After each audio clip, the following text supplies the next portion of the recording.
저는 회사를 다니면서 아파트 투자와 상가 투자를 해왔습니다. 아파트에서 만족할 만한 시세 차익을 얻고 상가에서는 매달 200만 원이 넘는 월세가 들어오고 있습니다. 제가 투자한 또 다른 상가에서는 제가 매수한 금액에서 1억 높은 금액에도 거래가 되고 있습니다. 또한 이 외에도 제가 좋아하는 일을 하며 이제는 회사에 다니지 않아도 되는 상태가 되었습니다. 이번 편을 시작으로 경제적 자유를 이루는 방법에 대한 내용을 시리즈로 업로드하려고 합니다.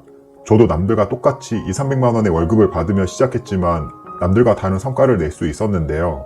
제가 지금까지 올 수 있었던 그 과정들부터 자세한 방법까지 담아보려고 합니다. 이번 시리즈는 경제적 자유를 이루는데 간절한 사람만 봐주셨으면 합니다.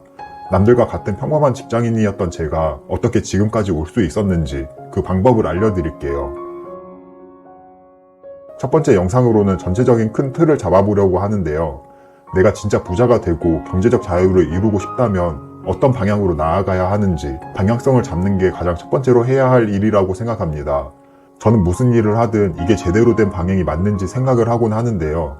아무리 빠르고 열심히 달린다고 하더라도 다른 방향으로 달린다면 돌아가게 됩니다. 물론 다른 방향으로 달린다고 해도 그 과정에서 시행착오를 겪으면서 나의 다리 근육은 키워지겠죠.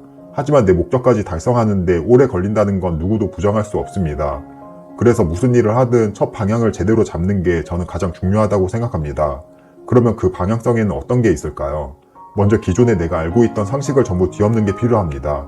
지금은 유튜브나 블로그 등 각종 매체를 통해 많이 알려져 있지만 저도 사회초년생 때는 몰랐던 사실이 있는데요. 바로 월급만 받아서는 절대 부자가 될 수 없다는 사실입니다. 우리는 초등학교, 중학교, 고등학교 총 12년 동안 좋은 대학이라는 목표를 보고 달려갑니다. 그리고 좋은 대학에 들어가면 대부분 좋은 기업에 들어가기 위해 노력하죠. 그리고 좋은 기업에 들어가면 이제 그 기업 안에서 좋은 성과를 받고 인정받기 위해 나의 삶을 바칩니다. 모두가 짝이라도 한 듯이 이러한 코스를 밟는 게 가장 안정적이고 성공한 거라는 인식이 있는데요. 여기에는 우리가 간과하고 있는 중요하고 무서운 한 가지가 있습니다. 좋은 기업에 들어가서 그 안에서 좋은 성과를 낸다고 해도 그 기업은 나의 소유가 아니라는 점입니다. 기업의 가치 상승에는 한계가 없지만 내 월급 상승에는 한계가 있습니다. 내가 아무리 열심히 한다고 해도 연봉 인상률은 정해져 있고 그마저도 임금 피크제와 같은 제도로 막혀 있죠. 즉 아무리 잘하고 열심히 해봤자 내가 받는 월급만으로 부자가 되기는 힘듭니다. 또한 대부분의 사람들은 그 회사가 어떤 이유에서 없어지든 아니면 그 회사가 나를 내보내면 삶을 영위하기 힘듭니다. 제가 너무 극단적으로 이야기한 것 같기도 하지만 본인 가슴에 손을 얹고 한번 생각해보세요. 이 회사에서 나가면 내가 나의 힘으로 지금만큼의 소득을 얻을 수 있을까? 내가 영위하는 삶과 비슷한 생활을 유지하며 살 수 있을까? 곰곰이 생각해보세요. 그리고 그 답이 아니라는 답이 나온다면 지금 그 안정적인 직장이 사실 가장 불안한 직장일 수도 있습니다. 여기서 뭔가 제 말에 동의하지 못하고 나는 아닌데 라고 생각하시는 분들도 있을 텐데요. 이런 분들 중에 내가 회사에서 대체 불가능한 사람이거나 다른 사람들보다 뛰어난 실력을 갖추신 분들이라면 그 사람들의 말이 맞을 수도 있습니다. 회사 내에서도 상위권의 사람들은 내보내지도 않을 뿐더러 만약 회사를 나가게 되면 바로 다른 곳에 취업을 하게 되겠죠. 하지만 거기서도 제가 처음에 말한 듯이 상단에 막혀있는 월급을 받게 됩니다. 초중고 대학교까지 총 16년을 공부하며 들어간 회사라는 곳은 불안정하다는 점을 인지해야 합니다. 우리나라가 워낙 급속도로 성장을 해왔기 때문에 인력이 많이 필요했습니다. 그리고 그 인력을 키우기 위해서 학교라는 시스템 안에서 양성이 되었던 거고요. 부모님 세대부터 좋은 학교 나와서 좋은 기업에 취업하는 게 최고다 라는 인식이 세뇌된 건 아닌가 생각합니다. 그렇게 해야 자본주의 세상에서 진짜 부자로 살아가는 사회 지도부층과 기업가들에게는 좋은 일이겠죠. 학교라는 시스템에서 고급 인력들이 양성이 되니까요. 그러면 경제적 자유를 이루기 위해서 뭘 어떻게 해야 하는데 라고 물으실 텐데요. 결국 남의 자산을 키워주는 게 아닌 내 자산을 키우고 나의 일을 해야 한다고 생각합니다. 언제까지 우리가 남의 시스템 안에 들어가야 하고 남의 자산만 키워줘야 하는 걸까요? 여기서 시스템이랑 회사라는 조직을 말하고 남의 자산이란 회사의 기업가치, 매출, 이익들을 말합니다. 회사 안에서 내가 맡은 일을 책임지고 열심히 하는 게 나쁘다는 걸 말하는 게 아닙니다. 단지 그 행위를 열심히 하면 할수록 내가 부자가 되는 길과는 멀어진다는 걸 말하는 거니까 오해 없으셨으면 합니다. 지금까지는 남의 자산을 내 몸과 시간을 희생하면서까지 키워왔다고 한다면 이제는 나의 자산을 키울 차례입니다. 나의 자산은 대표적으로 부동산이 있겠죠. 여기서 부동산과 주식은 온전히 나만의 소유입니다. 지금 다니는 회사를 나온다고 해도 부동산 자산이 없어지는 건 아닙니다. 또한 내가 일을 하지 않아도 내가 일을 못하는 상황이 와도 그 자산은 없어지지 않고요.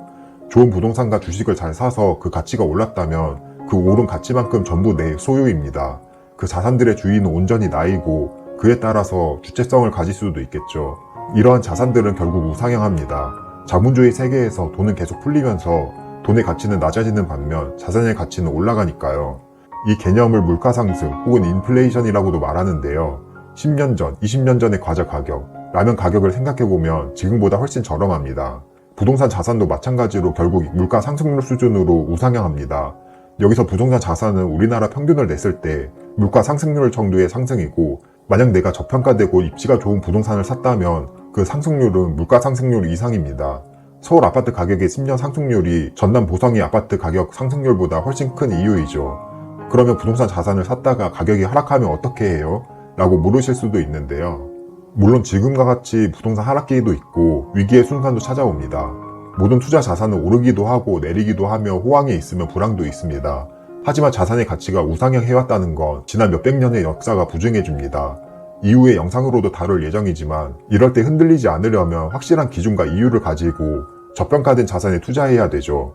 이렇게 온전히 나만의 자산을 갖는 것과 그 자산 중에서 크게 상승할 자산을 고르는 게 중요합니다. 이런 자산을 꾸준히 모아나간다면 내가 부자가 되기 위한 기반을 닦는 거라고 생각합니다. 경제적 자유를 이루기 위해 키워야 할 자산은 하나 더 있습니다. 그건 바로 나의 능력인데요. 여기서의 능력은 회사라는 그 시스템 안에서 하나의 부품 역할만 하는 능력이 아니라 회사 시스템의 도움 없이도 나 혼자서 돈을 벌 수 있는 능력입니다. 이 부분도 앞으로 영상에서 더 자세하게 다룰 건데요. 여기서 후속편을 보고 싶으시다면 구독은 지금 바로 눌러주시고요. 제가 영상의 앞부분에서 내가 이 회사를 나와도 회사에서만큼의 돈을 벌 수 있을지 자문해보라고 했잖아요. 이미 다 만들어진 시스템 안에서는 누구나 몇 개월만 배우면 일을 할 수 있습니다. 하지만 내가 처음부터 돈을 버는 시스템을 만들기란 정말 어려운데요. 만약 나 스스로 돈을 벌 수 있는 능력을 갖췄다면 이제 상단이 막히지 않은 한계가 없는 도전을 할 수 있습니다. 내 사업자로 돈을 벌면 그 돈은 온전히 다 내 것이 됩니다. 내가 잘하는 만큼, 내가 열심히 하는 만큼 그 수익은 온전히 내 수익이 되는 거죠. 이 부분이 사업주와 노동자의 가장 큰 차이라고 생각합니다. 또한 진정 내 일을 하면서 주체성을 갖고 할 수 있으며 성취감도 더 크게 느낍니다. 이 부분도 상당히 중요하다고 생각하는데요. 직장인 중에 정말 주인의식을 갖고 내 회사라는 마음으로 일하는 사람이 얼마나 있을까요? 대부분의 사람들이 무의식 어딘가에는 남의 회사라는 생각으로 일할 건데요. 그렇게 하면 목적의식, 성취감, 집중력이 떨어지게 되고 진정한 나의 일을 못한다는 측면에서 안타까운 일이 발생합니다. 우리는 살아가면서 가장 많은 시간을 일을 하면서 보냅니다. 하지만 그 시간에 내가 진정으로 원하는 목적을 위해 일하지 못하는 삶을 산다는 건 비극적인 일이라고 생각합니다. 그러면 여기서 내가 원하는 일을 하다가 실패하면 어떻게 해요? 라고 물으실 수도 있습니다. 그래서 저는 돈이 들지 않는 일부터 작게 시작해보라고 말합니다. 또한 회사를 다니면서 남는 시간에 하면 되잖아요. 말하다 보니 결국 부자가 되려면 투자와 사업을 하라라는 이야기로 왔는데요. 아마 이러한 말을 많이 들어보셨을 거예요.